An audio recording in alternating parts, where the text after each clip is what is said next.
Welcome back, everybody, to another edition of Split Decision Combat Sports. We are doing the UFC 313 preview tonight.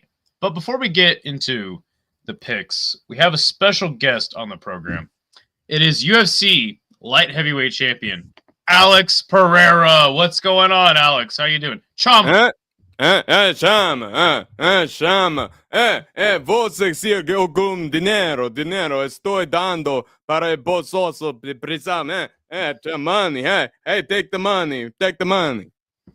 Obrigado, Alex. Thank you for being here.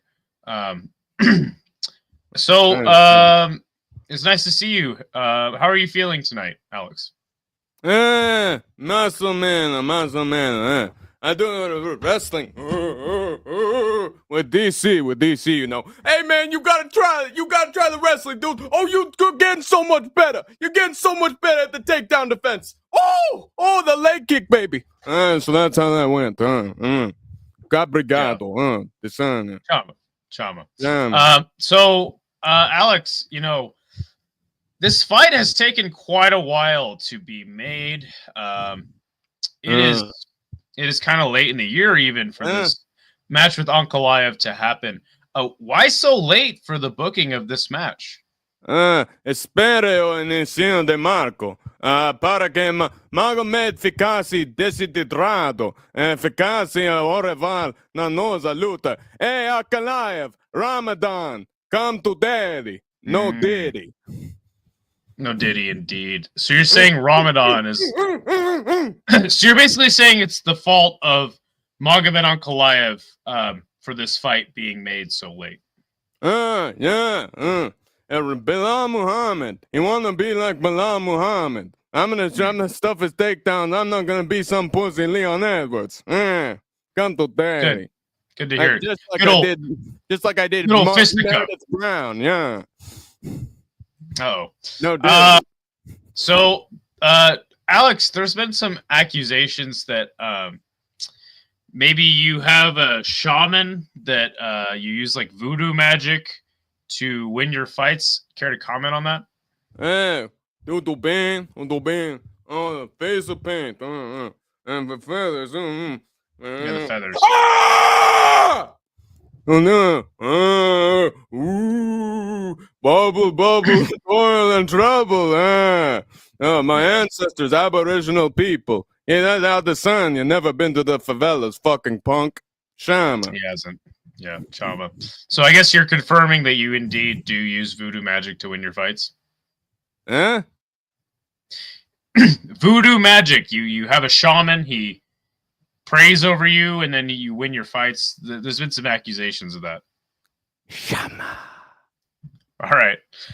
So, Alex, how will the fight go on Saturday when you finally get into the cage with the person that some people say has the best chance to beat you? Vou reprimir cada. Queda peguelo como.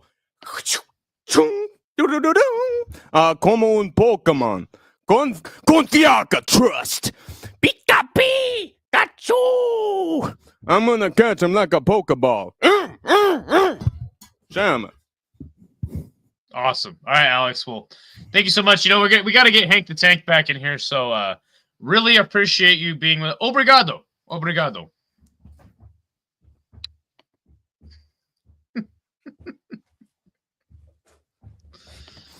Splitty City Slickers! Welcome once again to Split Decision Combat Sports with Hank the Mother-Loving Tank and the man to my left, my aficionado, my partner in crime, the Idaho Fight Fan, where we agree a little bit, a tiny bit, occasionally. We concede a point at a time or two, but mostly we disagree beyond levels of human comprehension. And this time we finally have enough fights to be split on. Finally. Well, actually, do we? Fuck, I forgot. It's still 12 fights for a goddamn pay-per-view.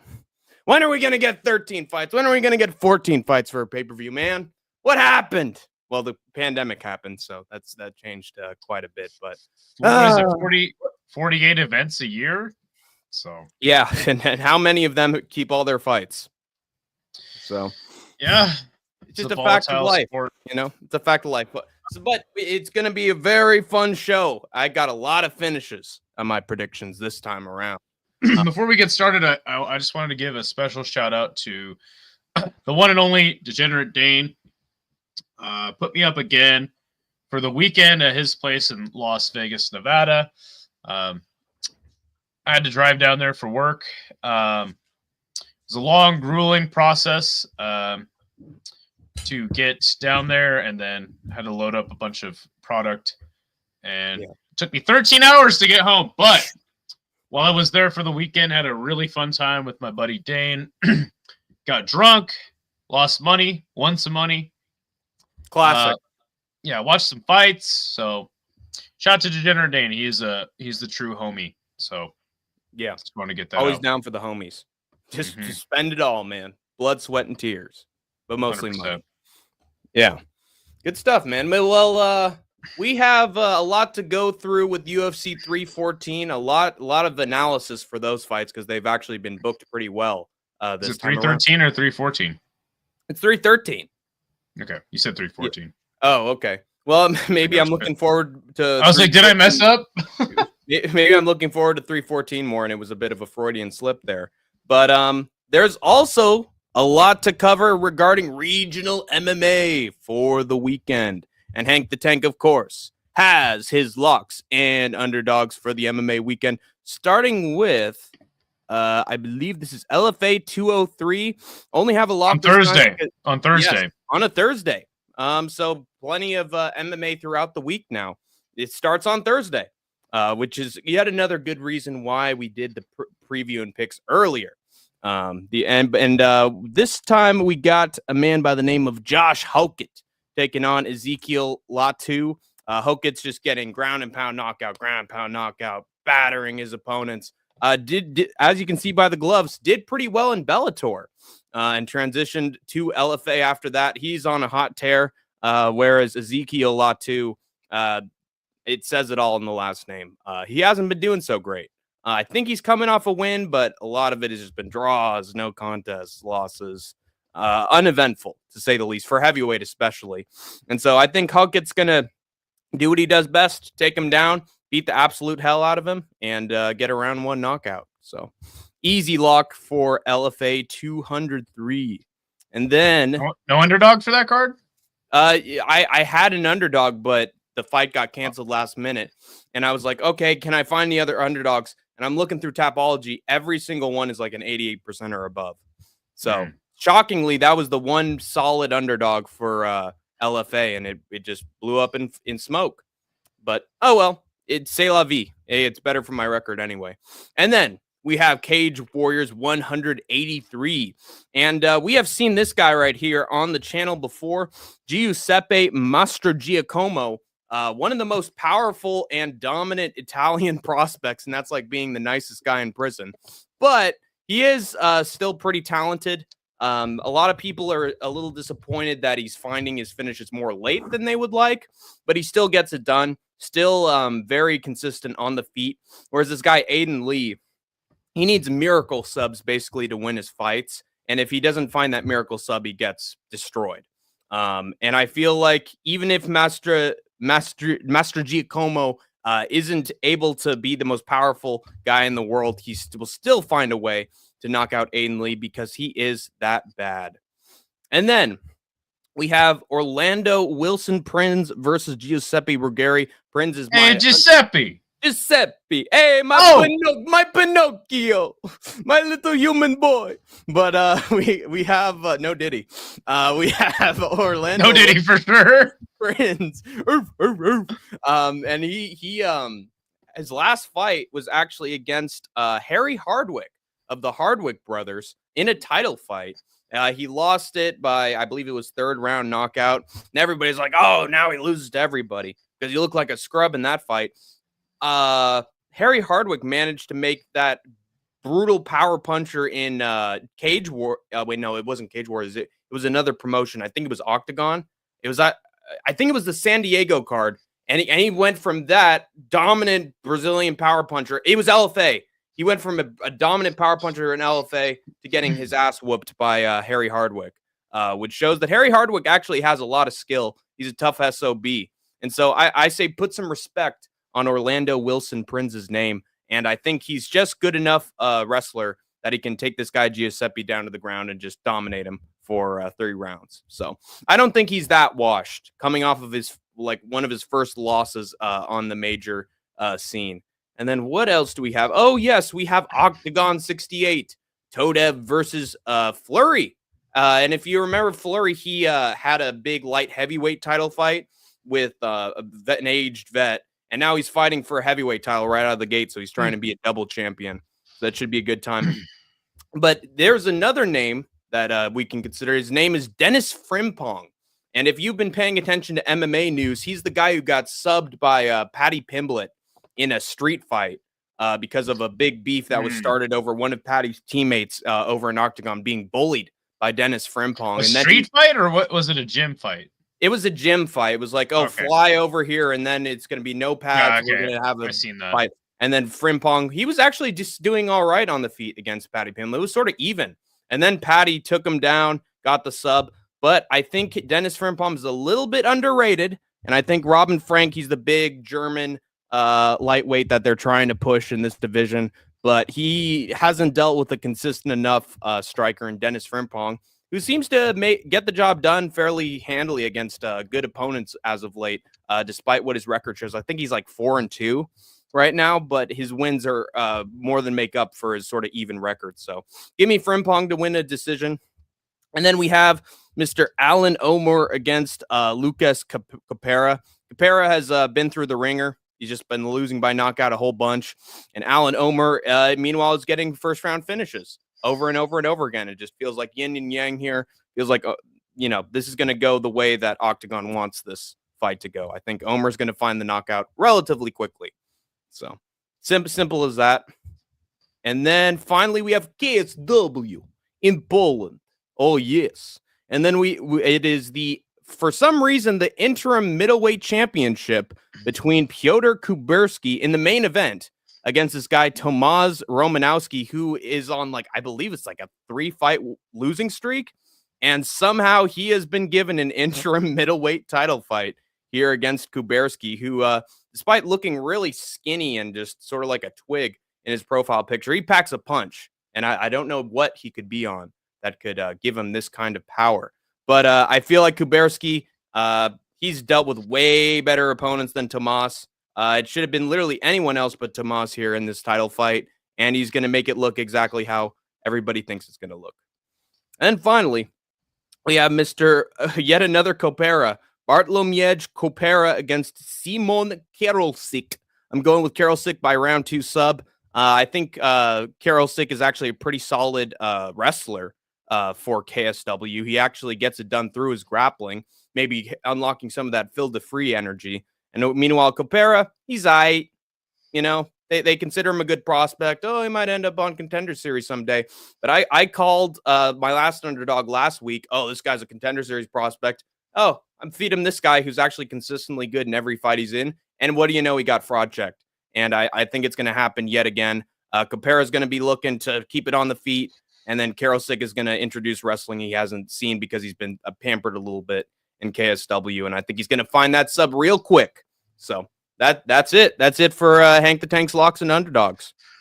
Well, there you go. Good stuff, my friend. Lots of different fighters to choose. A lot of wrestlers, a lot of strikers, established guys, new guys. It's fun. And you might see someday. We got a lot of comments. Andrew is apologizing. Nick, good to see you, Nick. We got Larry. Good to see Larry. Says Skinhead Hank. No, that was Alex Pereira, you guys. Which, by the way, I think we're gonna get an interview with Alex after his fight. So for that. We have Vinny. Vinny the Guinea. He's calling you Frank. Lots of people in the chat calling you Frank. I think there's somebody else in pop culture named Frank the Tank. But all right. I am Hank. Also, I met this guy, the Guinea, while I was in No Chill stream, and I did a bunch of impressions with him. It was actually really entertaining. So that's unfortunate. Yeah. Good to see Chummy Boy.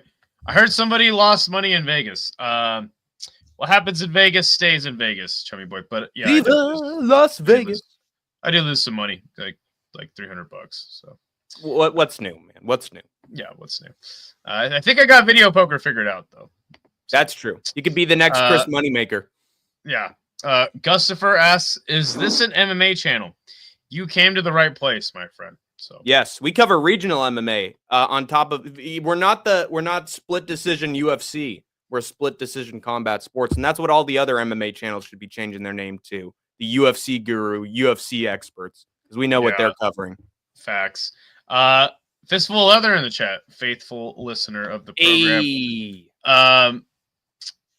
Andrew B is asking if you're gonna apologize. So what's the nature of your beef? You can't apologize to me. What's the nature of your beef this time?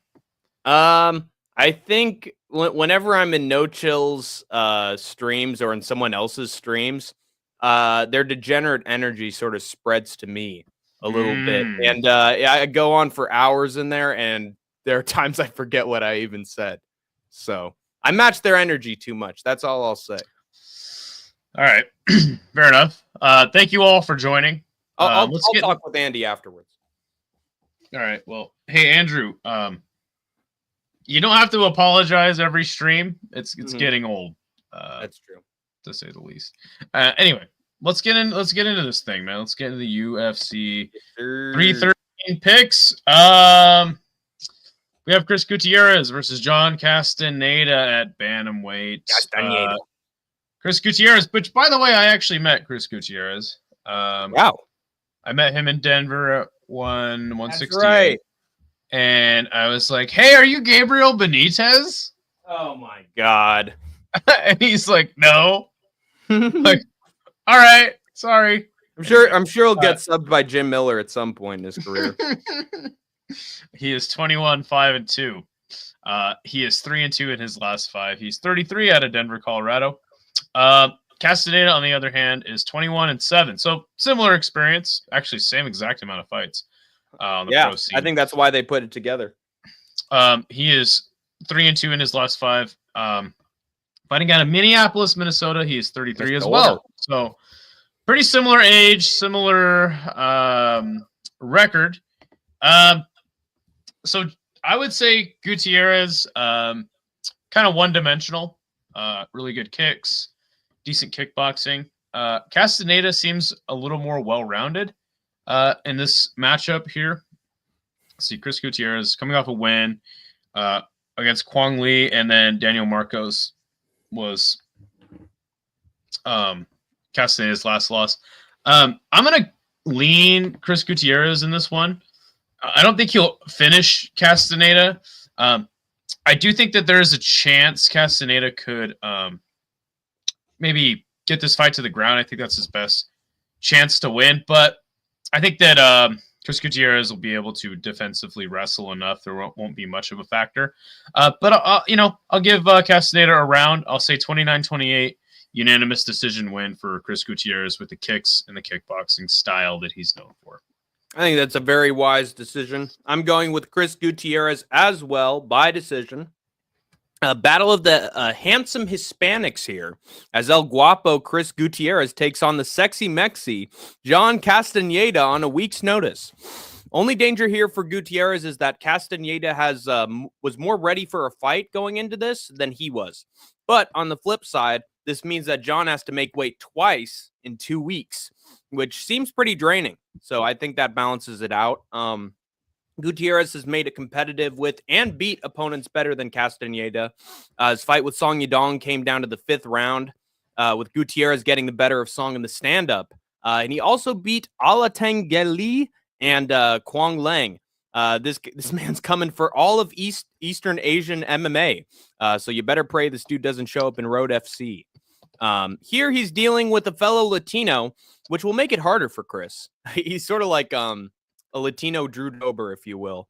But he's taller with a longer leg reach, so the kickboxing will be in his favor. And it is Chris's specialty to do just enough to win. So give me Gutierrez by way too close decision against Sexy Mexi. I'm more impressed with Chris's striking offense and caliber of opponents at bantamweight. And Castaneda got bullied by Yanez victim Daniel Marcos. So enough said. Yeah, I think it's sort of a similar matchup to the Marcos fight as well. I'd say Marcos maybe has a little more knockout potential than Yeah. Gutierrez, but Yeah, but that's bad for Gutierrez John Castaneda, style-wise. Gutierrez has nasty leg kicks. For sure. But you said that he has to make weight twice. Why would he have to make weight twice? I don't understand. What was that fight? Was that fight pulled out last minute? I feel like it was like pulled out by. I feel like it was pulled out like a few weeks before fight day. On that fight. Okay. So Yeah. you're saying okay. So I'm saying he prepped, he made weight, he ate good food, he changed up his exercise routine, and then it got canceled. Oh, it looks like you have to fight next week, so you got to do the exact same thing over and over again. Appreciate it. Good to see you, Pulse. Context there. Next fight will be Ozzy Diaz versus Jordan Santos at middleweight. I couldn't tell you who these guys are. Ozzy Diaz is 9-3. He is 3-2 in his last 5, plus 155 as the dog. He's 34. Santos is 10-1, undefeated in his last 5, minus 185 as the favorite. He's 27. So this Santos guy made his debut, or is making his debut for this card. He beat a guy named Will Curry on Contender Series. Doesn't ring a bell. And then Ozzy Diaz got knocked out by Mingyang Zhang just 3 months ago. Jeez, that's not a good sign. But before that, he had some good knockouts. He got knocked out by this guy that got knocked out by Pfeiffer. You like Joe Pfeiffer? Yeah, but seems like a killer be killed kind of guy. Yes. And Santos's last knockout was an X-Combat. 3.5 years ago. God damn. 6-13. So I couldn't really tell you what's up with this fight. What's up with Santos? What's his game? It's mostly on the feet. He's usually being an out technical fighter with his, and he's usually dealing with wrestlers. He's just solid. He's consistent. That's what I can say. He's consistent. Okay. Like he's in the mix, but he's like Ozzy Diaz that, stands out. Ozzy Diaz, it seems like to me, Ozzy Diaz could get the knockout early, but chances are Santos is going to just outpoint him. But again, I always talk about it. Getting knocked out 3 months ago, and I think he got knocked out pretty viciously as well by Zhang. He did. Not a good look, man. And coming back 3 months later, I never advised that. And honestly, I don't think it should be allowed. Should probably be like mandatory 6 months off after you get knocked out. But there's a chance Ozzy could win. I'm going to go ahead and lean Santos. Wow. You might want to go KO. Again, just because this guy just got knocked out pretty bad 3 months ago. But yeah, let's go. You know what? I'm going to take a risk here. I'm going to go Santos by knockout. Wow. Second round. Because I think Ozzy Diaz is just, like I said, killer be killed guy. So let's go second round knockout one way or the other. I think he's going to kill him. I think he's going to kill Jordan Santos. I got Ozzy Diaz by round 2 knockout. Call me crazy, but I don't think that Jordan Santos is prepared for an Ozzy Diaz. He crushed cans in Brazil and then beat pretty much a wrestling-reliant non-striker in Will Curry. I don't think he's as effective or powerful as Ozzy Diaz. He almost lost to a guy with 3 fights on his record in Brazil. Diaz has a longer reach by 3.5 inches than Jordan Santos, so Diddy's blushing. And he's faced better competition in LFA, in my opinion. I think the first round will be competitive, but then in the second round, Diaz is going to hit Santos with some big shots. Definitely not a Stockton slap, and put him away in its early minutes. So Ozzy's sending Jordan off the rails on a crazy train. Might even bite his head off like he did that bat. And old Shakur goes out like he did in 96. So him getting knocked out 3 months ago, this guy's that bad that there's no worries there. I think there's definitely a worry there, but I do think that Ozzy Diaz is good enough to keep himself safe in the first round because he dealt with the Mingyang Zhang, very powerful guy. He dealt with the Joe Pfeiffer, who knocked him out. I feel like Jordan Santos doesn't have the same kind of power that those two guys do. Like he was beating the crap out of Will Curry, but he still couldn't knock him out. I just think that I think Diaz is going to be the more powerful guy here. And I feel like because of that, he if anyone's going to find the knockout, in my opinion, I think it's Ozzy Diaz. So I think he's going to find it. Got it. Next fight. Oh, by the way, what's up, Antoine? Good to see you, my friend. He says, "What's up, boys? Hope you had a great day. It's pay-per-view week. Let's go." So we got Marion Santos versus the Fireman Francis Marshall at featherweight. Marion Santos 14-1, minus 375 as the favorite. He is 4-1 in his last 5. Francis Marshall 8-2. He is 3-2 in his last 5 and plus 290 as the underdog here. So Marion Santos was the guy who won tough, right? Yes, he did. He knocked out Con Ofley in very entertaining fashion. Yeah. And I don't remember if the fight was like very good before then. But yes, that knockout was fantastic. Definitely sort of a schooling, in my opinion. Also, they're not showing his other tough fights because those are because they're not pro fights. Yeah. So Francis Marshall, he got in the Contender Series off a decision. Never like to see that. But then he knocks out Marcelo Rojo. But he loses to William Gomez and Dolgarian by KO. Then he gets a splitty over Budka, or Dennis Bazooka. Sorry. Don't want to disrespect Bazooka by calling him Dylan Budka. Please no. So he's not in my opinion, Francis Marshall is kind of underrated. I think he's really good. Just a really solid MMA fighter. I don't think he's like great at anything. Right. And he doesn't stick out much, but I think he's a solid fighter. On the other hand, you've got Marion Santos, which again, coming off of that tough win, obviously looks really good, making his second UFC debut, but it was for the second big fight. Yeah. Biggest fight of his career, his official UFC debut, not a tough tournament final. He looks amazing right now. So I think that Marion Santos is definitely going to have a speed advantage here. But Francis Marshall, in my opinion, makes it really competitive with everybody he has fought. And I think Isaac Dolgarian isn't like a bad loss for him to have, even though he did get handled by him. I'm going to give Francis Marshall some respect here and say that he makes it the distance.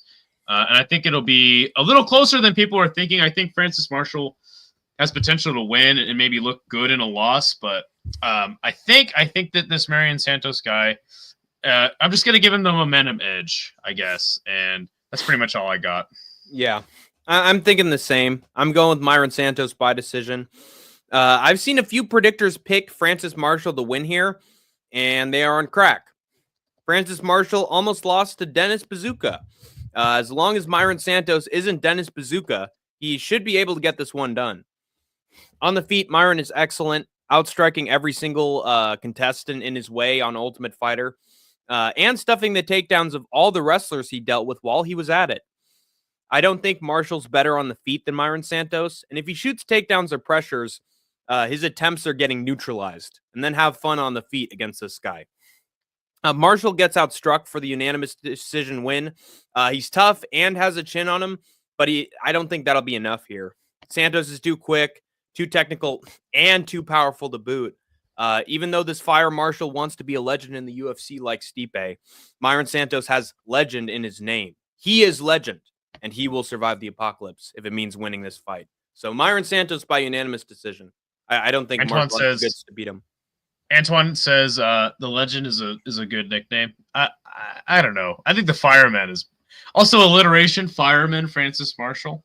Anyway. Also the nickname ages really badly if you lose. That's true. Next fight is Alex Morano versus Carlos Leal at welterweight. Alex Morano, terrible nickname, the Great White, by the way. Great White is 24-11. He is 2-3 in his last 5. Plus 430 as the underdog. Carlos Leal, 21-6, 3-2 in his last 5, minus 600 as the favorite. So I'm going to pick Carlos Leal here. I don't think anyone's really going for Alex Morono. I think you'd kind of have to be crazy too.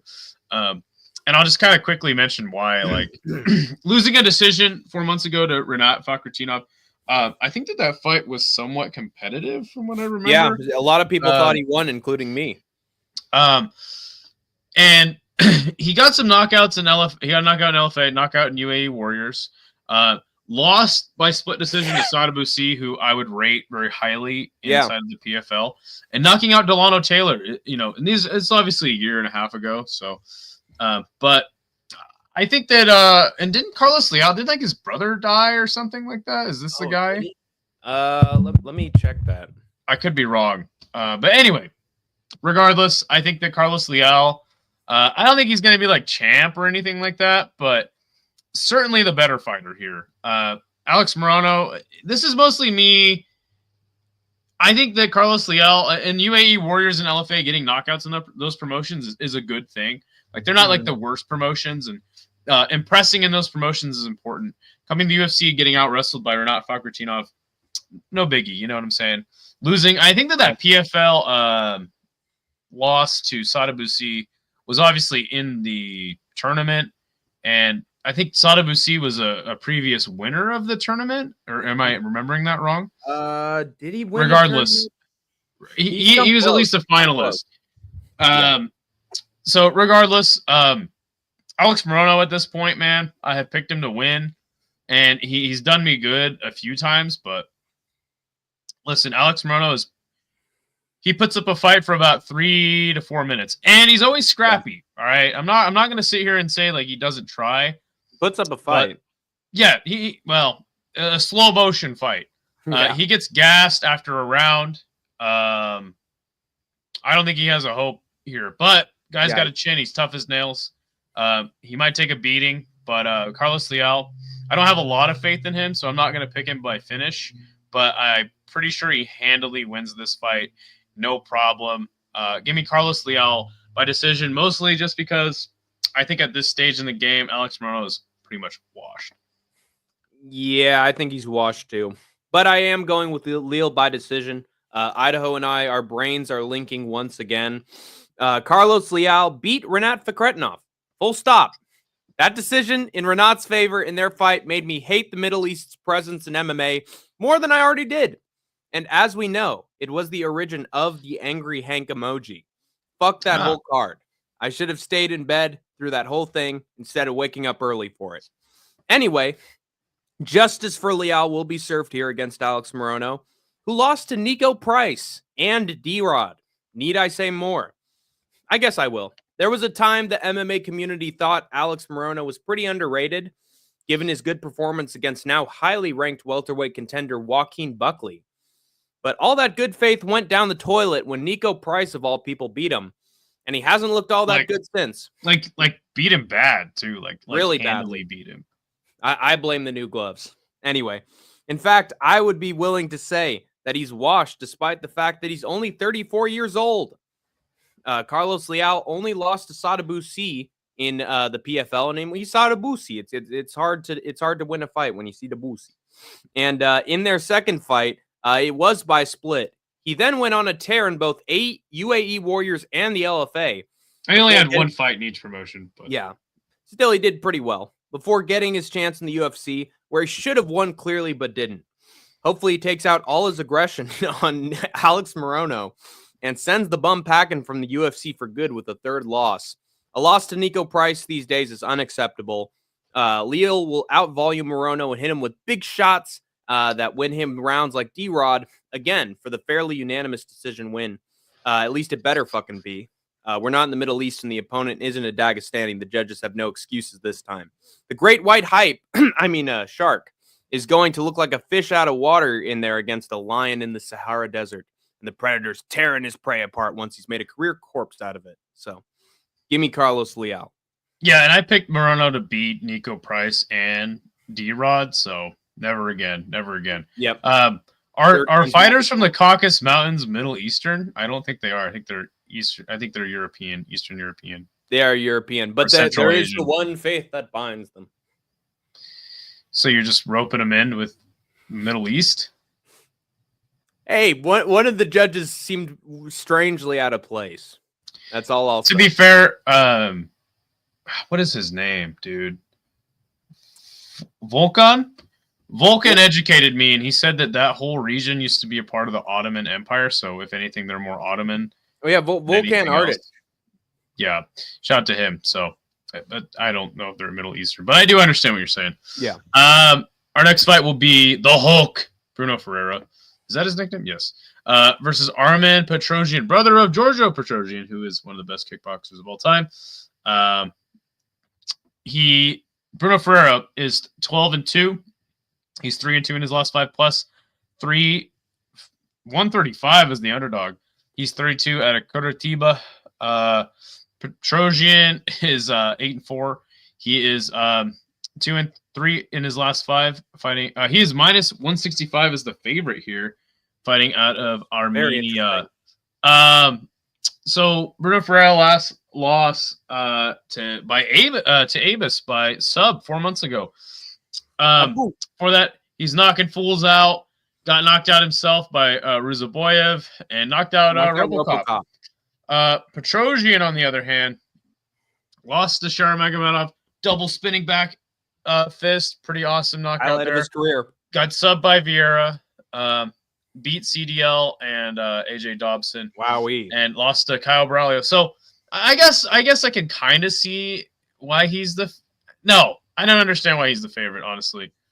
Because in all reality, Armen Petrosyan being, of a famous kickboxing family, the guy just wants to throw him. He just wants to throw hands. And Bruno Ferreira is much the same. Like, this dude just wants to knock you out. He does. And he's very dangerous. And also, when is that knockout? 4 months ago, Shara Bullet knocked him out. Ooh, and it wasn't like a vicious knockout, to be fair. Yeah. Like, he didn't just go out cold. Yeah. And I think that if you're gonna go with Petrosyan, go with the decision. I don't see Petrosyan knocking out Bruno Ferreira, but I got more faith in Bruno Ferreira at this point. The only thing is, I think he's got to get Petrosyan out of there early. I'm gonna pick him by round 1 knockout, because I think the longer this fight goes, the more it favors Petrosyan. I think that Bruno Ferreira's gas tank is somewhat questionable because of just how hard he comes in for swinging. So I think Bruno Ferreira has to get it done early, and then if not, I think Petrosyan could possibly take over and win the fight on the cards. So, but I am going to go with Ferreira. I got faith in him. Getting subbed by Abus Magomedov. Abus Magomedov isn't like, I mean, also, like, we haven't really seen Abus like sub dudes, but yeah, I think that Bruno Ferreira is very dangerous, and I think no doubt Armen doesn't have the ground skills to like neutralize him. Could he neutralize him with some defensive kickboxing potentially? Maybe. And I think if you're going to go with him, you pick him by decision. But other than that, I got Bruno Ferreira by first round knockout. Yeah, I got Ferreira by first round knockout as well. Armen Petrosyan managed to get knocked out by Shara Magomedov. There's no chance in hell that the Hulk doesn't find his timing for a big shot at some point in this fight. He rocked Abu Magomedov several times in their fight before that lucky last-second takedown got him the third-round sub. The only middleweight Bruno hasn't either knocked out or wobbled in his last 5 fights was Nursultan Ruzaboyev. And we know he's just as scary a power puncher. Bruno will rush forward trying to find the knockout blow. And you know what? He's going to get it. Because Petrosyan is a lame point fighter who gets rocked at the first sign of trouble. And that shin probably hasn't recovered from the Shara Bullet double spinning back fist. God, why is this stand-up aesthetically cool? God, I hate him. So it's going to get cracked again. Early, vintage Bruno Ferreira first-round knockout. Even though it makes 0 sense in comic book logic. Hulk smash Superman! No diddy. I don't know. Maybe his green skin is made of kryptonite or something. But puny Kryptonian. So, Hulk beat Superman. Next fight at flyweight is Ray Saruya versus Joshua Van. Saruya undefeated, plus 160 as the underdog. He's 22. Joshua Van, 12-2. 2-1 in his last 5, minus 190 out of Myanmar. So Joshua Van was looking real good, man, and then ran into Charles Johnson and got knocked out. All the damn Van. Pretty bad by him too. But look at this activity from Joshua Van. 5 months ago, he beat Edgar Chairez, who has pretty good ground game, and Cody Durden, who has good ground game as well, by decision. Ray Saruya, correct me if I'm wrong, he's mostly just a grappler. Yeah, he is. That's how he beat the guy who almost lost his job and then he came back. What is his name? Carlos Hernandez? Yeah, Hernandez. That's how he beat Hernandez. So, you would think that Ray Saruya's best chance is to, grapple Joshua Van. A reason why I really like Van in this spot is because we know Joshua Van is a pretty undersized flyweight. Ray Saruya, not much bigger than him. So I like that, and then he's obviously also beat Chairez, fantastic grappler, and Durden is a very good grappler. So I think this is pretty much, for Joshua Van. But you know what, man? I'm not. Like I said, he was looking real good. He mostly gets decisions. He is a flyweight, so we'll kind of cut him some slack there. But I'm not exactly so sure about Joshua Van just yet.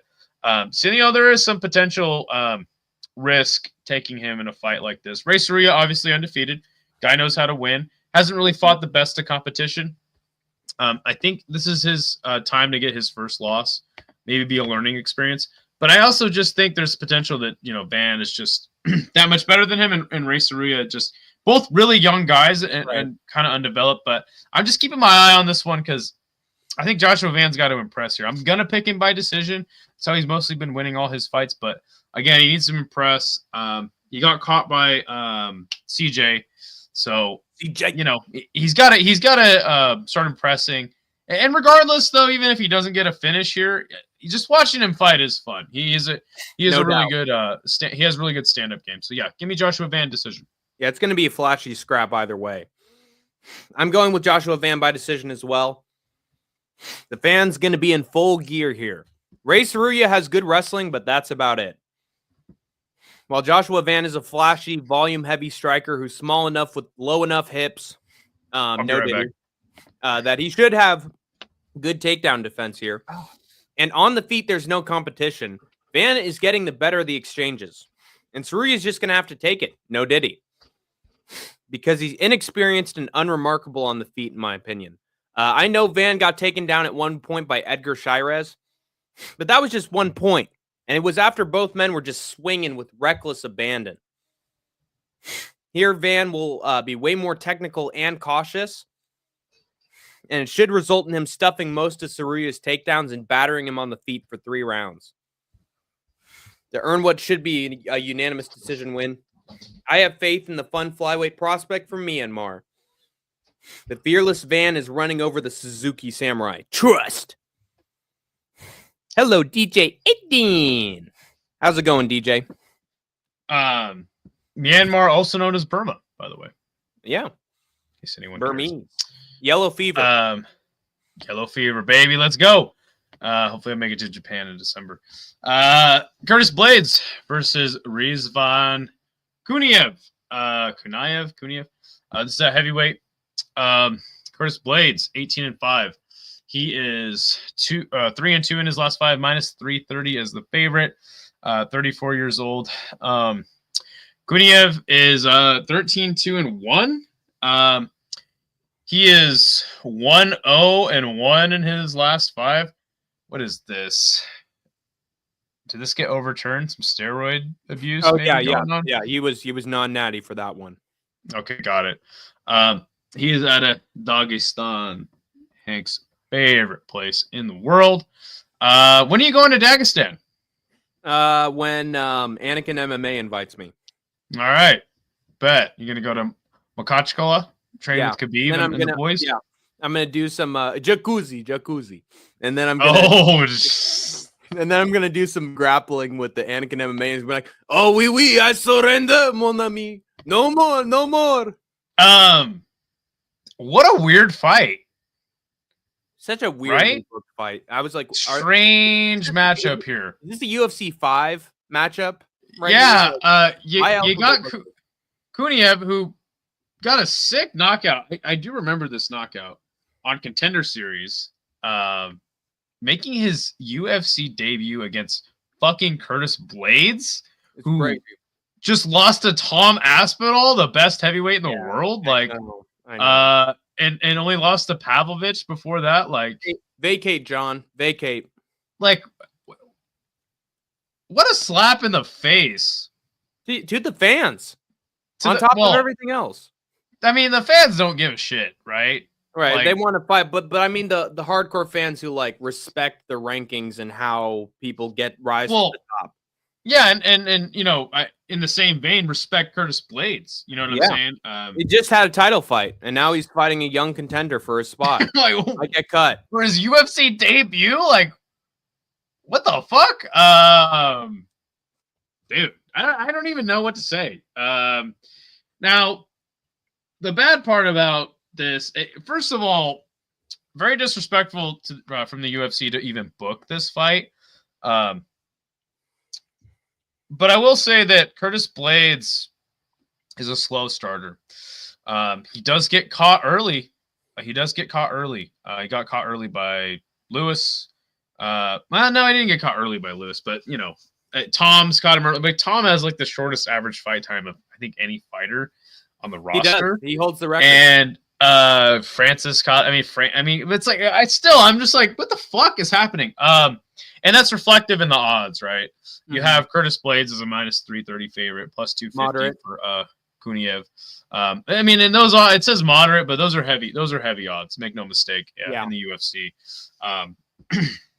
So there's a chance Kuniev could, you know, just catch him. Come out and blitz Curtis and catch him. I will say Curtis's chin. It's tough to say, right? Isn't the best. I don't think his chin is all the way there. Yeah, not the best, but then again, you know, it's guys like Pavlovich and Aspinall, Francis Ngannou, Derek Lewis who are knocking him out. So like again, I'm not all the same power punchers, right? So like, I'm not saying Kuniev doesn't have wicked power. I mean, I think we've seen that already. But like, you know, if we just kind of, I mean, he's 31, so young for a heavyweight. If you comb through his record, I mean, we got KO, ground and pound submission. Wait a second. Why did he have a Contender Series fight 3.5 years ago and not get in the UFC? Interesting. Saying he didn't pass a drug test? Okay. And he subbed a guy, went to decision with Renan Ferreira, who, you know, pretty good in PFL. Yeah, Francis Ngannou's last victim. And then, you know, getting a knock. So this guy's got knockout power. How fast was the knockout on Contender Series? He like got the knockout in the last second of round 1. Okay. Fuck.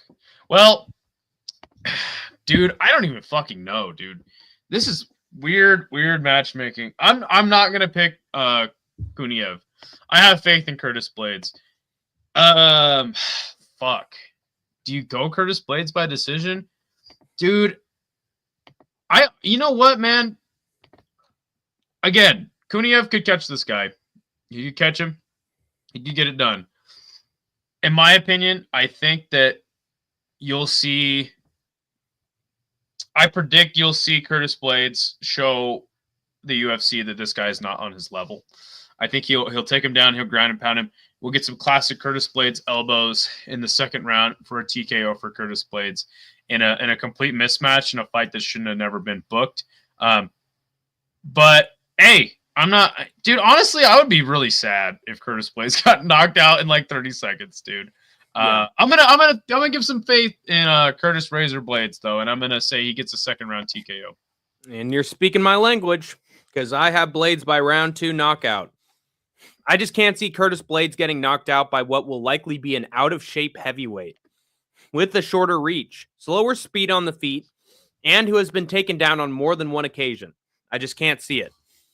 I was wholly unimpressed with his Contender Series debut. He looked plotty, gassed, and inaccurate in his striking up until he got his opponent up against the fence and delivered that knee. How the hell is this guy going to outstrike Curtis Blades? He was piecing up Tom Aspinall in the first round. There's nothing here from Kuniev that Blades hasn't dealt with. He's too labored and sloppy to land a big shot. And if Blades gets some takedowns here, it's good night, Jim Kite, as Isha would say. This just seems like a mismatch for me, and way too big a jump up for Kuniev with how bad he looked in his second Contender Series fight, in my opinion, personally. Blades beats up Kuniev on the feet and takes him down eventually. I'm thinking round 2, where he scores the ground and pound TKO win. The Razor Blades is chopping the fat off of Kuniev and forcing him to take steroids again over in PFL. What do you think Curtis Blades gets paid to fight? I bet didn't he get paid like way too little against Tom Aspinall? Didn't he get like 200K? That's I'm thinking about 200K. So 200K, $400,000 payday for Curtis Blades, and Kuniev's making 12-12, bro. What the fuck is this matchup? And good to see JL. He's exactly correct. It's disgusting that they even booked this fight. Yeah, I 100% agree with you, JL. Good to see you, by the way. Yeah. Got a lot of comments going on. Want to take shit up? No Chama. I can't believe I'm saying this. Wow. Antoine asks, you guys think they're just trying to see who's better? It's rare to see two prospects match like that. I think he was talking about Joshua Van and Taruya. It's flyweight, bro. So they don't give a fuck. Yeah. They're just throwing people together. I mean, he beat Cody Durden, who was ranked. He should be taking on a ranked opponent, not Ray Saruya. I agree. I think that maybe the matchmakers are kind of thinking the way I'm thinking. They're not entirely sure about Van, and they want to see if he can impress over a guy who doesn't on the level of stand up as him. Turner should win. Don't let recency bias overload your brain. We'll talk about that. I want Ankalaev to shake it up. No Chama. I can't believe him. Yeah. No, I'm kind of with you. I want to see a shake up too. Did you guys think the UFC the stoppage was early back at 304? What is he talking about? He's talking about Aspinall knocking out Blades. I don't think it was. He had him flat on his back and just hitting him over and over again. Not sure why everyone is glazing Bahamundes. What's his best win? Well, we'll talk about it. Turner lost to Hooker, Gamrot, Hanato, all studs. Yeah. Is Gamrot a stud? I'm looking at Hooker, and I'm like, Hooker is not a stud. I mean, I know what he's tough. He's tough. He all certainly top 15 guys. And I think Hooker's even ranked higher, but and maybe even Gamrot too. But it's all very solid fighters in their own right. Yeah, no doubt. Beat most lightweights for sure. That doesn't I understand what you're saying. Mondo's ain't a stud. Yeah, I'm with you there. And again, we'll talk about it. Also, Kuniev, Pop, and PFL. Yeah, Hank mentioned that. Tom fights too reckless. I think Jones beats him. Wow. Yeah, we can talk about that real quick. So classic JL takes. I don't think it's impossible that Jones beats Aspinall, which, by the way, I don't even really like talking about it until it's booked. And which it never will be, by the way. But, and I want to make a correction. I said to you after Stipe and Jones fought that Stipe looked good. I got to retract that. That's a really bad take for me. I think that Jones is so slow that, and he kind of played with Stipe that I think that he fought so bad that he made Stipe look good. Yeah, he took. And more it's weird because he needed to. It's weird because Jones actually did his thing against Stipe, but he was basically fighting the corpse of Stipe Miocic out there. Right. So, dude, and again, I'm not going to sit here and tell you that, oh, dude, Tom runs over John, but there's some timing there. There's some opportunities there. I want to see the fight. That's all I'll say. Good to see Tress. He says, sup, Hank. I'm here too, by the way.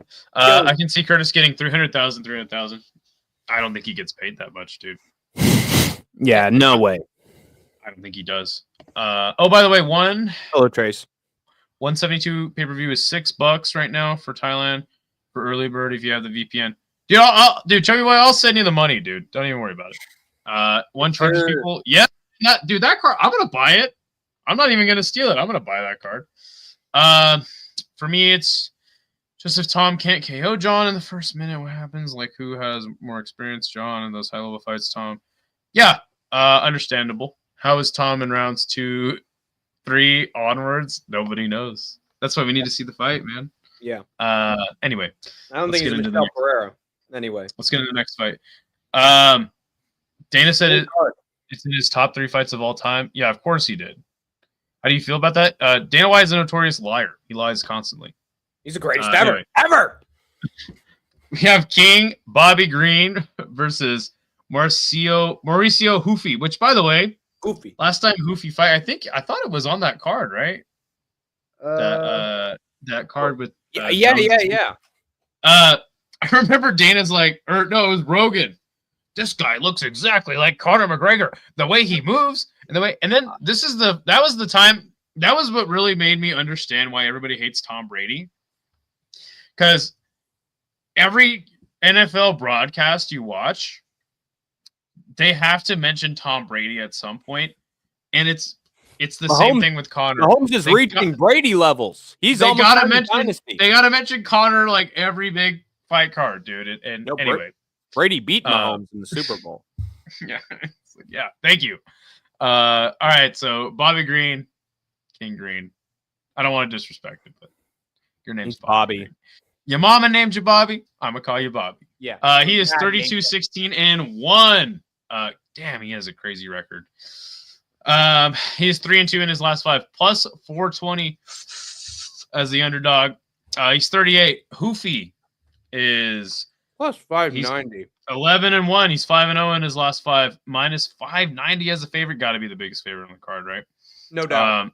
He's 28. So who does Hoofy beat? Let's see. Lawn Top, Malarkey, Magomed Alayev. And then he fought in Sparta. I think that's Sparta. I would say Malarkey is his best win, and that's not saying anything good. That's no Malarkey. Yeah. And then obviously we know Bobby Green, man. Stopped the hype train of Grant Dawson, got viciously knocked out by Jalen Turner in a late stoppage that was disgusting. Hard to watch, actually. Beat Jim Miller by decision, and then he got head kicked and subbed by Paddy Pimblett, which actually caused a fight between Hank and I. When I said I hope Paddy Pimblett gets hit by a double-decker bus. Because I had picked Bobby Green to beat him. Yeah. So, man, what an interesting fight. I think Bobby Green's really good. I think he's really fast. His boxing is incredible. He has great takedown defense. Huffy is obviously part of the Fighting Nerds, and they're on a roll. It's a so, but this is kind of another fight where it's like, dude, what the fuck? Like, Hoofy is not being together. Why? Yeah, Hoofy is not being anybody even close to the level of ranking that Bobby Green is in. He beat James Lollipop. Wow. Yeah. Who's this James Lollipop? So it's a weird booking here. Now Bobby Green, man, he's another one of those fighters that when he looks good, he looks amazing. Really good. He looks amazing. And when he looks bad, he kind of just gets dusted off. So I think, man, I do kind of like the fact that at least me here, I'm kind of like, I don't know who wins this. Competitive. So I guess in that respect, shout out to the UFC for, I guess, making an interesting fight. I still don't agree with the booking necessarily.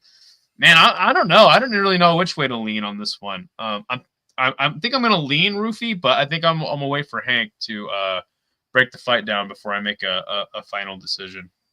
And I'm going with Roofy by round 1. KO1? Yep. The blueprint for beating Bobby Green was laid out, literally, for Mauricio Hoofy by Jalen Turner, just above him on the card, who defeated King of Comedy Bobby Green via being a tall, lanky bastard and striking at range. Mauricio just happens to be a tall, lanky bastard, and he's a fight nerd. Quickly, it did have Bobby King is 5'10" and Hoofy is 5'11". Do you think those you think that's accurate height for them? I don't think so. Okay. I think Hoofy's pretty tall. Okay. And it seems like whoever Green faces who's a little bit taller than him, he sort of struggles against a little bit. And shorter opponents, he tends to do well with it because he's taller.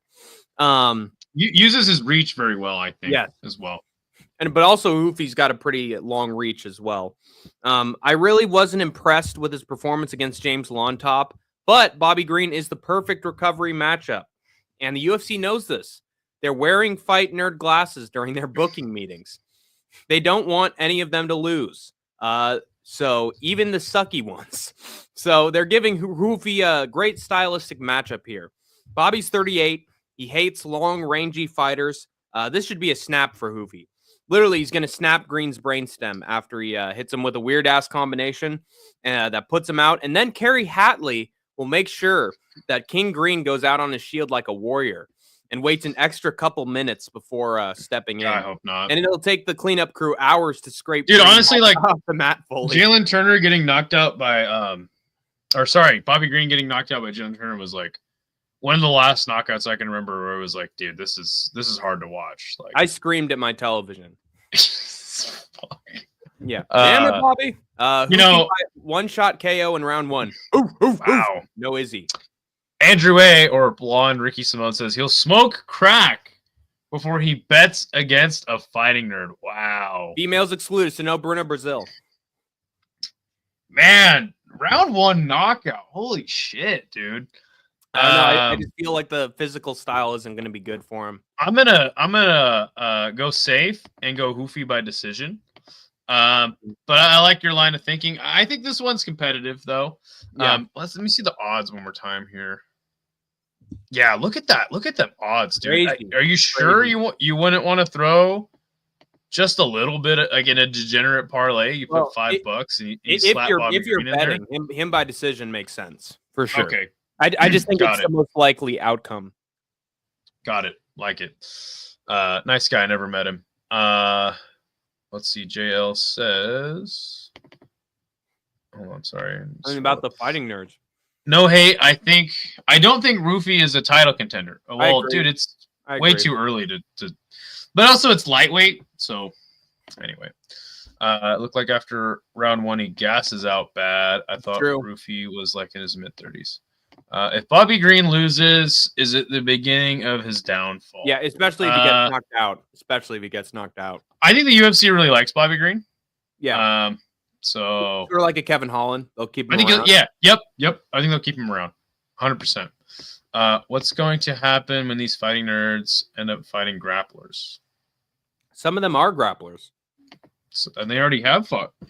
I'm sold on Gene Silva, dude. I'm sold on that guy. I'm also sold on Carlos Prates. I think he's going to be a top. Oh yeah, Prates too. Yeah.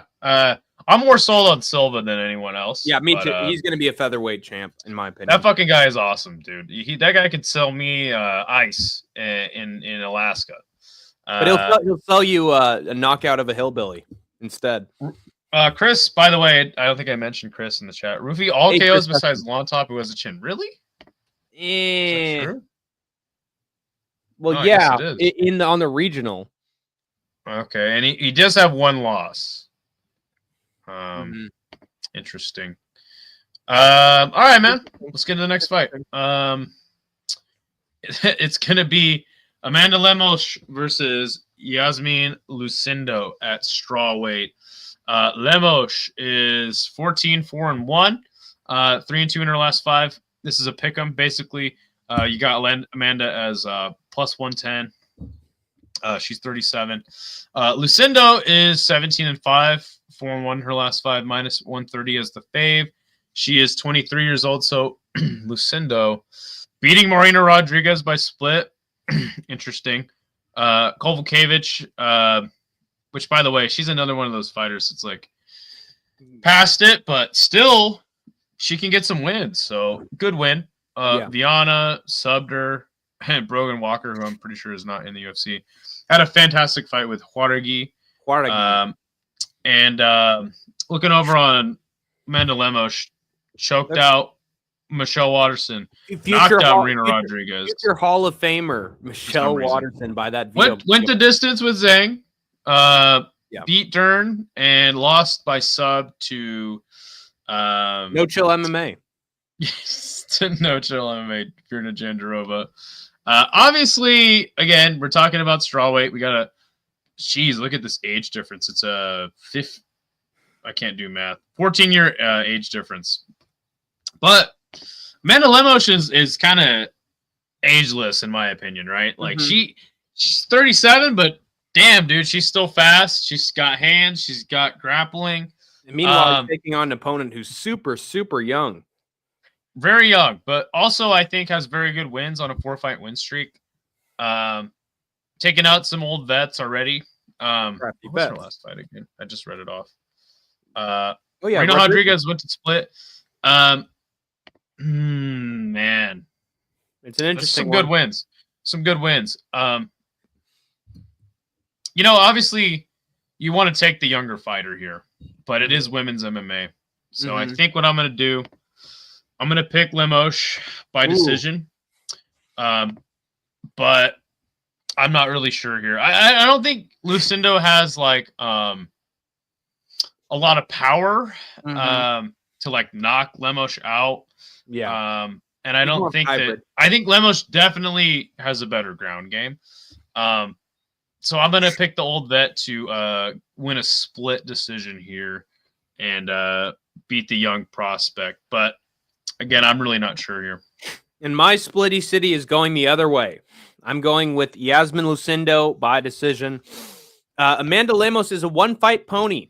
If her contests aren't on the feet, she's pretty much toast.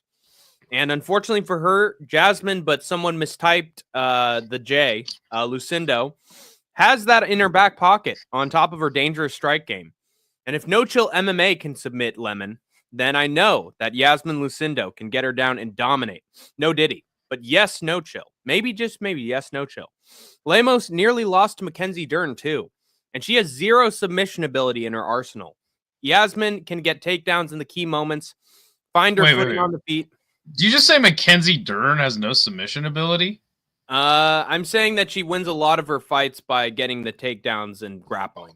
I mean, I don't remember the last Mackenzie Dern submission win. Mackenzie Dern is like one, like, she submitted Gabby Garcia. Well, that's competition outside of MMA. I'm saying in the cage. Okay. I just haven't seen a lot of submission ability from her. Interesting. And I think she's gonna find her footing on the feet for long enough to win a narrow decision, use the takedowns when she needs them. If she can beat Marina Rodriguez, I think she can beat the one-trick pony. So Jasmine with an eye by decision. Lemos knocked out Marina Rodriguez. That is true. But I just feel like Yasmin Lucindo has a little bit of both. I don't think she's just one of everything. She is one of everything, but she's not one of one thing. Got it. If John KOs Bryce, who is his next step? A top 10 or top 5 guy? I think he should be a top 10 guy. I think he's good enough. Gonna keep on dude, the UFC fucking loves him. Yeah. Yeah, he's gonna get shot up the rankings. He might be shot up already. Jalen Turner versus Ignacio Baham. Wait, you think he's already on steroids? the way he finds that hook, man. He's got the aura max, so he's got. What makes you think he's on steroids? I don't think he's on steroids, but he's on steroids. No, I'm just trying to catch you. I'm trying to catch you someday. Convince you that all fighters are actually on steroids. It's not just. You motherfuckers on steroids. They are. Got Jalen Turner versus Bahamundez at 155. Jalen Turner is 14-8, 2-3 in his last 5. This is a pick'em. Love it. Minus 115 even. 29. Ignacio Bahamundez 16-5. He is 4-1 in his last 5. 27. So looking back at Jalen Turner's last 5 fights, Anato Moicano, he got TKO'd by some vicious elbows. Knocked out Bobby Green. We already covered that. Split Dan Hooker, split Gamrot. He subbed Splitty City. Riddell. Whatever happened to Brad Riddell, man? I know what happened to Brad Riddell. Fiziev kicked him in the head so bad, so hard that he started talking to himself in the cage. And then Moicano wants money. Bahamundez knocked out Manuel Torres. He knocked out Christos Giagos. Ludovic Klein, he lost the decision to. beat Trey Ogden and Rong Zhu. He's subbed. So I do see JL's point in that, hey, you know, Bahamundes, who's really fought. You know, I love this match because it's two massive lightweights going at it. It sort of reminds me of Woodson versus Padilla, the two tall guys scrapping it out. You gotta respect Jalen Turner going to split with Gamrot and Hooker. He got fucking schooled by Moicano. Smoked. But to me, it's like Gamrot and Hooker, like, okay, they're completely different fighters, but Gamrot, you know, he kind of robs you, right? Like he just keeps going, has crazy cardio. Mm-hmm. But to me, man, like if you're that dude, you shouldn't be going to split decision with Dan Hooker. Look, I love Dan Hooker, dude. He's one of my favorite fighters. The guy's a dog, and he's fantastic on the mic. But really, you're gonna go to split decision with Dan Hooker? Not great, man. You're gonna lose that fight. I thought he should have won. Fair, and he damn near almost finished Dan Hooker. So Dan Hooker's a great fight, by the way. Best it was a amazing fight. But also remember he barely lost to Hooker, who had a broken arm in round one. That's right. So I personally don't. There was a time where I was like, when Jalen Turner was coming up, where I was like, dude, this guy is a fucking problem. But I don't think he's championship material. Ignacio Bahamundes, on the other hand, I think still has a chance to be like a top 5 guy. Yeah. He's 27, Jalen Turner 29. And to that credit, you know, like Jalen Turner's already been really high in the rankings and fought those guys. But I like Bahamundes. You know what, man? I think that Turner is a little more skilled overall, like as far as MMA goes. And I think that Bahamundes has the kicks, like nasty kicks. I'm not too sold on his hands just yet. I think he's a little bit too skinny and lanky to be like a knockout threat with his hands. Yeah. But I think Bahamundes wins this fight on points. I think the kicks do Jalen Turner in by a certain point. I think it's pretty clear that he will be the winner by the 3rd round. But I do respect Jalen Turner's chin. He's a young guy. He has been in some wars, though. So there is a chance that, you know, maybe Bahamundes gets the finish here. But I think this will be a really good fight, man. Whether or not you think Jalen Turner or Bahamundes wins, you know this is going to be a sick fight. So banger. Yeah, give me Bahamundes, but I'm going to pick him by decision. What about you? I'm going with Bahamundes by round 2 knockout. If Dan Hooker can outstrike Jalen Turner with a broken arm, I have a feeling that a second wind in Ignacio Bahamundes entering his prime.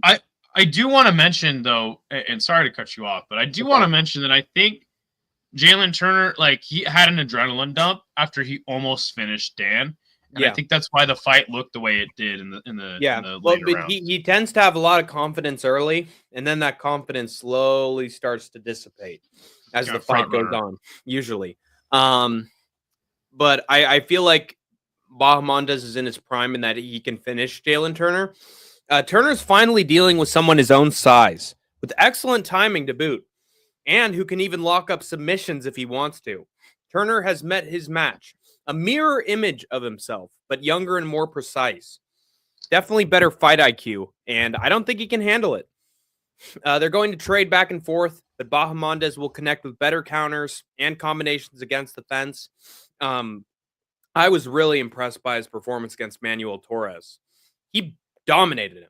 Dropped him like 3 or 4 times, which was amazing. And Manuel Torres is no slouch on the feet. He's a dangerous striker, and he just made it look easy. And eventually, I think Turner's going to get rocked by a shot and crumple to the mat. Crazy big man knockout, just like Woodson versus Padilla, but maybe even more high level. I can't wait to see this fight. The tarantula is going to be trapped in the cage, which is what La Jaula actually translates to his nickname. And that is Ignacio Bahamundes. And let's just hope he does. Yeah. What? How do you phrase it? It's, dude, a J is an H in Spanish. Oh, La Jolla. La Jolla. La Jolla. Oscar de la Hoya. And let's just hope he doesn't meet the same fate as Buzz McAllister's Tarantula in Home Alone. You ever heard of La Jolla in San Diego? I have actually. Okay. All right. Don't say La Jolla. Sorry. Jalen had the Moicano fight in the bag. He just had to walk off KO, and the ref didn't give it to him. Dude, so he's done that twice now. Yeah. Almost finished the fight and then ended up losing. Yep. He won that 300K. Jalen has 4-inch longer legs. I don't think that's a factor, honestly. He doesn't really use his kicks enough to really make that a significant he punches and grapples in the fight. Then that's the one thing I think that Jalen Turner could win this fight, or could have an advantage in the grappling. The thing is, though, and I'm just reminded of this now. Like, dude, Renato Moicano's like one of the only guys I see in the UFC that really does work on the ground, like good damaging strikes on the ground, I don't know. I'm getting more confident in Bahamunez as I keep on talking about it. But dude, this is gonna be a banger of a fight. No disrespect to Jalen Turner, this is gonna be a sick fight. Speaking of sick fights, we got a sick one on our hands, man, and it was late notice for Fiziev. Shout out to him for stepping up on short notice to take on a guy like Justin fucking Gaethje. Are you kidding me? God damn. Justin Gaethje, 25-5. He is 3-2 in his last 5, and he is plus 105 as a very, very, very slight underdog, almost to pick him on those odds. He's 36. We got Fiziev, who is 12-3. He is 3-2 in his last 5, but that last loss was kind of a fluke to Gamrot. It was a TKO leg injury. Wait a second. He already fought Justin Gaethje? Yeah, they had a first fight and Justin barely won. Wait. Why do I not remember that?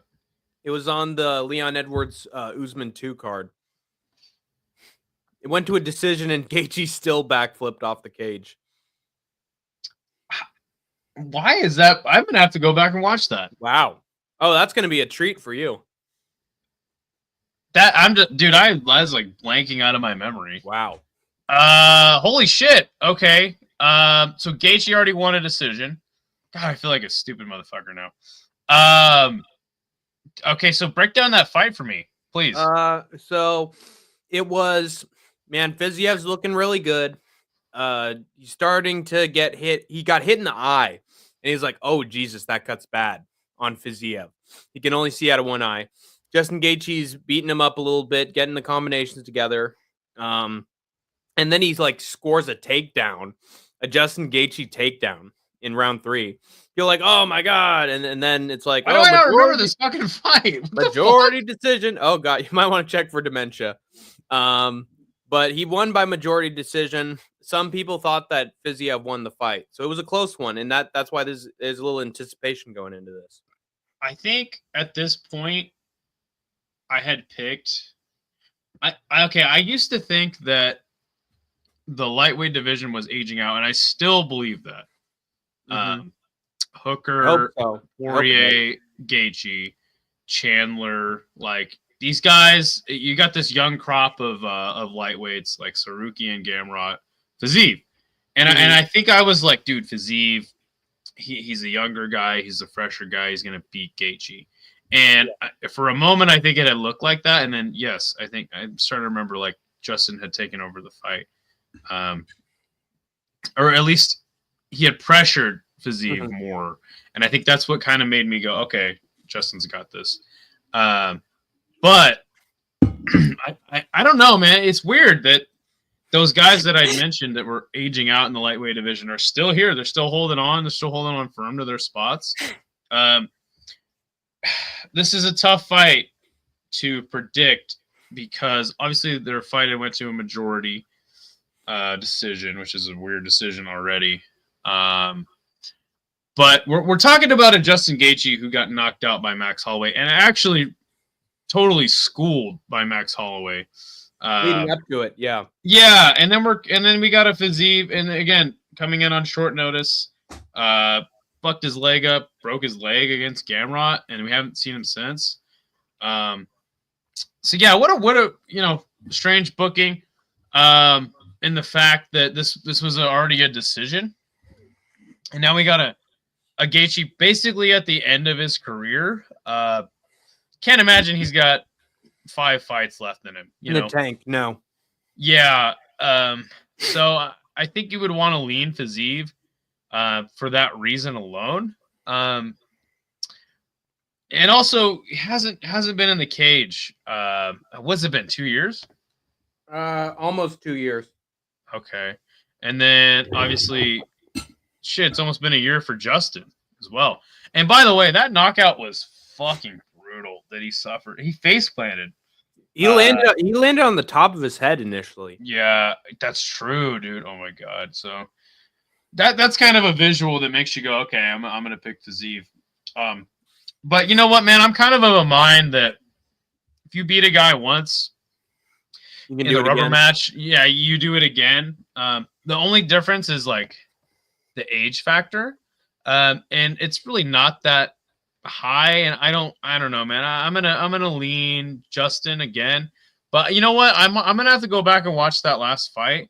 And God, I can't believe I don't remember that fight. But I'll have to go back and watch that fight, and maybe I might change my pick. But yeah, I'm gonna lean Gaethje here. Yeah. I'm going with Fiziev, and I'm picking him by round 2 knockout. Gaethje's chin took some serious damage with that Max Holloway knockout, and I don't know if it's fully recovered going into this fight. It's been 10 months, man. Yeah, but I mean, there's like, oh man, he got hurt, so therefore he gets, knocked out every single time. I'm saying it's more likely that he gets hurt if he gets hit with a big shot. And so I had Dan Hooker to beat Justin Gaethje, and that's when you know it's getting bad for old Justin. Wow. Fiziev lost to Gamrot by miraculous leg break, and some argue that Fiziev actually won that fight with Justin. It was a majority decision after all. Now Gaethje's coming into this in worse shape than he started out, and Fiziev has no doubt been training hard in his return fight. This might end up being the best Fiziev we've seen to this point. I think his striking will be crisper and quicker than Gaethje's. And if I'm right about old Gaethje's chin, then eventually Fiziev is going to find some sort of overhand that puts him away. I just think there's a big MMA age and career stage difference between these two now, and Fiziev with a lot to lose will take full advantage of it. The only highlight here will be the Ottoman face planting Gaethje again. Maybe worse than Holloway did. And no front flip included. Back flip included. He's Dustin Justin, just like the old days. Maybe he can cry to Kadyrov about it and get the result reversed, though. Who knows? God damn it. Okay, like, you think this fight will be a war? It'll be I think it'll play out a lot like the first fight, but I feel like Fiziev fought Rafael dos Anjos and then just found a big right hand and just put him out. Fiziev is either, I'm going to lose a decision or I'm going to really hurt you and win. So I feel like Fiziev's going to look really energetic here. I think he's going to look really motivated. I think Gaethje, he was preparing for sort of a slow Dan Hooker, who was just like, back and forth, we go, war. Whereas Fiziev, usually he's like, I'm a power guy. Usually I'm going to put you out suddenly, sort of like Gaethje used to be back in the day. And so I think I just feel like Fiziev is going to take a new approach to this fight. He could very well win a decision as well, since many thought that he won the first one. I just think there's a lot of advantages for Fiziev in this fight. Like, the reason I ask is because I just feel like if it's a straight up war, I don't know how. Like, against Dan Hooker, I would have picked Gaethje to win against Dan Hooker. Because I feel like that's a guy he could have a war with, but I feel like a younger, fresher dude is going to beat Gaethje in a war. And I think that's where you see his chin not last. But I don't think that Fiziev is that kind of guy where he's going to just scrap it out with you. He's very technical, and he does have power. But that's why I think he can hit Gaethje with the shot he doesn't see coming. Got it. I'm still going to lean Justin. I'm still going to lean That sounds Justin. good. But yeah. Hello, Frankie Terizo. By the way, good to see Notes, member of the channel. I tune in, and the first thing I hear is a Buzz McAllister reference. Good to see you, Fork Notes. It's actually up to plus 135 as the dog for Justin. I'm just reading Tapology Live. It's not like a culmination of all the betting sites. So I'm sure, yeah, on some betting sites it is. They even have Gaethje as a heavier. I like the nickname Blonde Ricky Simone. He's going by Rise Rules. Andrew Ayo is a good dude. Does he have War the Damage worse, but close fight indeed? I think the broken nose against Max in the first round completely changed the fight for Justin. I don't know why. I just, dude, you don't slow. Look. You don't get hit with a shot like that. It doesn't matter if you broke your nose and now it changed the fight. Like, the fact is, he got hit with a spinning back kick to the fucking face multiple times, by the way, not just once. Yeah, it's like you don't get hit with a shot like that. You can be figured out. Yeah, what's up, Frankie? He says, just joined the chat for the first time. Tom needs to move on. Jones will fight him, but he'll make Tom wait 2 or 3 years. He has fought twice in the last. Yeah, I don't even. This is why I don't even like talking about that. So yeah, it's definitely a possibility. I don't know anyone keeps track of all the fighters. There's dozens in each weight class. It wasn't like that back in my day, 15 years ago. Yeah, it's tough, and that's why I didn't even remember that Justin and Raphael already fucking fought. They were paid better too. You didn't have to win a championship to make a living. Paid better? Well, like guys like what was his name? Like Big Country. He was Roy Nelson. Roy Nelson. He was able to get sponsorship deals and become and make money. And now that with Reebok, that's dead. I mean, look, I would argue that low to mid-level fighters are paid really good in the UFC, like exceptionally well. And it's actually the highest paid combat sport that exists for low to mid-level fighters. But in my opinion, the high-level fighters, the guys with like 20, 25 fights, are getting straight robbed by the UFC. Yeah, they need Dominic Cruz. Dominic Cruz got paid $100,000 to get his nose broken against Chito Vera. That's rotten. That broke my heart hearing that. We also have to take into account Justin doesn't get KO'd if he doesn't stand in the center with Max. He would have lost a really bad decision. Yeah, but he did.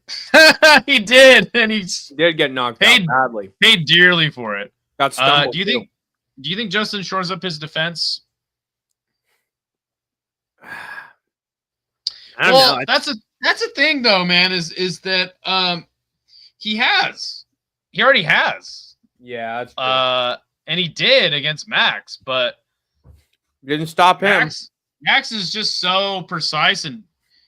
God, dude, fucking A, man. Dude, I really thought Justin Gaethje was gonna fucking fuck Max Holloway up, and goes to show you that no, Max fucking, he fucking schooled. Dude, yeah, one of his best Max Holloway is just one of those fighters, though, dude, where you're just like, dude, this fucking guy is so. I got a shirt of his fight in my closet. That's why it breaks my heart that Elliot Spori knocked him out. Me too. So he already has shored up his defense since teaming up with Whitman, and Whitman really refining his defense. So I don't think he can more than he already has. In every one of his recent fights, he gets tagged up a little bit too. Dustin Poirier was beating him up before he found that head kick. That was such a bummer of a fight. Yeah, because you're like waiting for this war, and then you're like, oh, Dustin's already out. All right. Lots of bummers with the UFC. Okay, here we go. The main event. A long anticipated fight, Alex Pereira versus Magomed Ankalaev. Alex Pereira, UFC light heavyweight champion, is 12-2. Only got submitted by some guy on the regional scene and knocked out by Adesanya. Other than that, he's been perfect. His last 5 fights, he's undefeated. He is minus 120, near even. And he's 37. Magomed Ankalaev, 21-1. He has what the fuck? What is this? He had that draw against Blachowicz. Oh, right, and then he illegally kneed Walker. They were in the desert. Yes, that's that one. So yeah, he's plus 100. This is basically a pick 'em here. And he's 32. So Magomed Ankalaev last beat Rakic 4 months ago, and then he fucking viciously knocked out Johnny Walker in hilarious fashion. Pereira knocked out Roundtree, knocked out Prohaska, knocked out Hill, Prohaska again, and split decision to Blachowicz. So, man, dude, I really wish I had some like long drawn out breakdown for this fight, but I've long since thought Magomed Ankalaev he's the biggest threat to Alex Pereira in the middleweight division to take the title. Light heavyweight. And just style-wise, yes, thank you, light heavyweight. I always get it mixed up. Just style-wise, right? Here's a guy who's got the grappling chops. You know, he's going to take Alex Pereira down and control him. Everybody boos because Magomed Ankalaev is the new champion. But people forget that, you know what? Magomed Ankalaev knocks... Yeah. Every single time I say people forget, you got to say people forget, man. And on paper, I get it. Magomed Ankalaev's got hands, bro. He's got hands and he has knockout power. It's true. But my biggest concern for him in this fight is that Magomed Ankalaev generally doesn't wrestle until he absolutely needs to, and until he kind of finds some danger on the feet. Yep. And really, everybody's been really stupid in their approach in fighting Alex Pereira because fighters have giant egos. And they want to throw hands with this kickboxing champion. They want to be the baddest man on the planet. Yeah, and they want to. It's a fucking dick measuring contest out there. They want to see no Diddy. They want to see if they can knock out Alex Pereira. You know, and every time that they play that game, unless your name is Israel Adesanya, does not go well for you. So. I understand why this is an even fight, in my opinion. Even money fight on the odds. In my opinion, Alex Pereira should be the favorite. I don't understand why he's not. But I'm gonna go Alex Pereira. You know, the only thing is that obviously Magomed Ankalaev's chin hasn't been tested, so that's kind of something. Yeah. That kind of makes you go, I don't know, man. Maybe he's got a solid chin, but you let Alex Pereira hit you clean, and it's never good. Who do you think's got the speed advantage on the feet? I think it's Magomed Ankalaev. I think it's Magomed, but I think in terms of volume overall, it's going to be Pereira. We'll see, man. We'll see. I'm going to pick. Alex has dealt with fast opponents before. I'm going to pick Alex. I'm going to go safe and pick him by decision. Wow. What?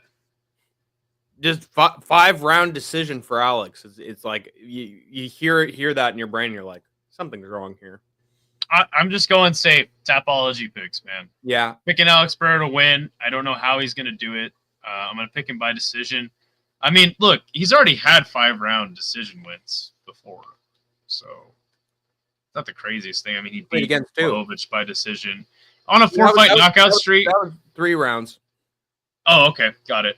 But again, it's like Prohaska, low fight IQ, wants to kickbox. Jamal Hill, low fight IQ, wants to kickbox.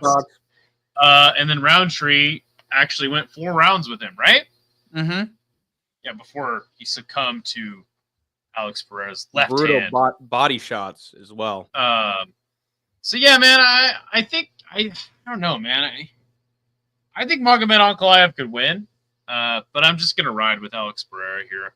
Yeah, man, I like this fight, but I don't know, man. I have questions. And they'll be answered on Saturday. That's the best part about the sport. I'm going with Alex Pereira by round 2 knockout. Nothing about Magomed Ankalaev's game tells me he's the one to figure out Pereira's game. He shoots takedowns. Great. Alex survived 3 rounds of wrestling attempts from Jan Blachowicz. And he's either gotten up and survived the round every time he's been taken, or survived the round every time he's been taken down in the UFC. And with some of the training footage we've seen from Alex, he looks even better at neutralizing the grappling of his sparring partners and turning it into takedowns of his own. Something tells me that he's been preparing for Magomed Ankalaev for longer than we think. Only times Alex has really been in trouble in the UFC are when an opponent catches him with a shot that he doesn't expect. like Izzy's counter right and Khalil Roundtree or Yuri's blitzing. Other than that, he's pretty much eliminated traditional strikers. Hill got slept. Sean Strickland got slept. Even Adesanya got taken out once the pacing of the fight got slower and more basic. Basic striking is Ankalaev's thing. It was pretty much the entirety of his fight with Rakic, and it took Magomed 2 tries to find the knockout against Johnny frickin' Walker, of all people. The guy may have been a menace on the feet in his early days, but he hasn't been showing it lately. And the last time he went 5 rounds, he got badly tired and started having his legs get chewed up. Does that sound familiar? Besides, he hardly ever shoots a takedown early in his fights, like Idaho said. Took him 5 to get down Yan, and he wouldn't win his fight on Alex by shooting takedowns, but beating him on the feet. And good luck with that, given your conventional, slow, technical style. He'll knock you out in 2 rounds, especially given this fight's taking place on Ramadan, and you don't drink any water for 80% of the day. So he's in great shape for this one. I know the UFC's plan was to force Magomed's hand with the month that this was taking place at. Islam's going to screw this guy over. No, did he? And no, not that Islam, the religion. All the odds are stacked against Magomed here. He's not prone to takedowns. He's regular on the feet, aside from KOing Johnny Walker. And he historically hasn't done well in 5-round fights. He needs to finish it early or he's screwed. Poetan's making him feel those black magic hands of stone, making him cry in real life this time, not just on Twitter, because he has nothing to worry about on the feet, or if we're being honest, on the ground either. So give me Pereira to clear out light heavyweight and fight for the heavyweight title in the long future once that pussy Jones finally decides to vacate. Shama, hey, Tom Aspinall, come to daddy. I wanna see. I'm trying to find some stats on Magomed Ankalaev. I want to see what is like takedown. Yeah. What's this? How many takedowns does he shoot? Okay, here we go. I got some. What do you think of Ilya going up to 155? Do you think Islam will fight him, or will Islam go up in weight? I think he's going to fight Ilya once he beats a contender at lightweight. I think the UFC is going to make Islam take that fight. So we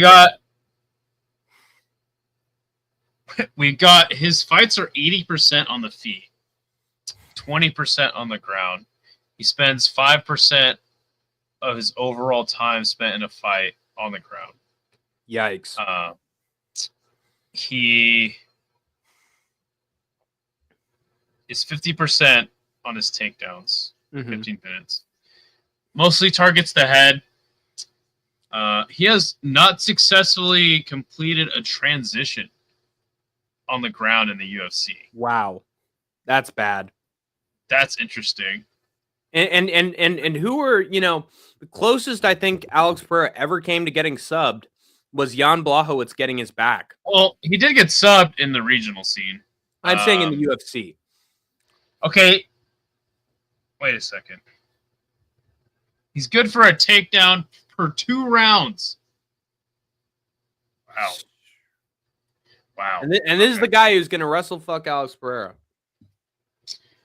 I doubt it. I think it's a possibility.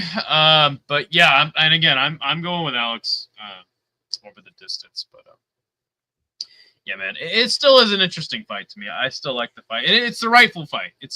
Magomed Ankalaev deserves his title shot, in my opinion, against Alex Pereira. So, can people stop standing with this guy? Just why? Idiots. Yeah, it's a losing battle. Uncle Wise Up quick uses wrestling and grind out a decision win. Let's just hope not. 25 minutes. If that happens, there'll be a rematch. Yeah. How about the standing clinch? The last time he tried to standing clinch with Walker, he'd need him right in the face while he was on the ground. Then he was in the desert. That'd be a good way to get a rematch. Yeah. That was Walker's only chance.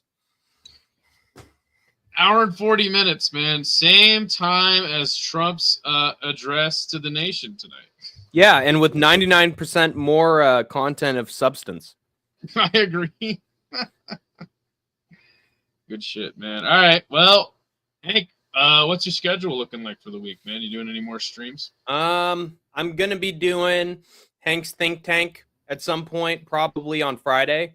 Although I don't know if I'm gonna make 313 for the fight companion because I'm doing something with a relative.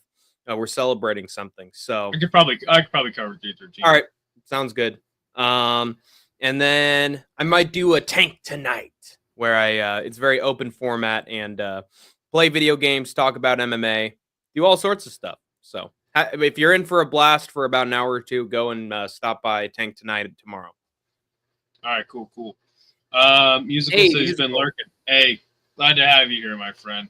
Dude, it's been an hour and 40 minutes, man. Almost gave you 2 hours of content. I've been on the road a little bit, dealing with some shit, but yeah. Usually we're giving you guys 7 days worth of content on this show, on this channel here. So check us out, man. Give us a sub, give us a like. Appreciate everybody who's a member. Yeah, man. You have anything to say in closing? I think I'm done. I can't wait. I can't wait for 313. I think it's going to be a lot of fun. And hey, Frankie says you'll be back next stream, dude. Thank you. Appreciate you, man. Appreciate Thanks, Frankie. Welcome to the channel. You said you haven't been excited for a card in a minute? Yeah, for a hot minute. And I think, you know how it's always going to go. An Apex card or a Seattle card, and I'm like, God, there aren't enough fights on here, not enough quality competition.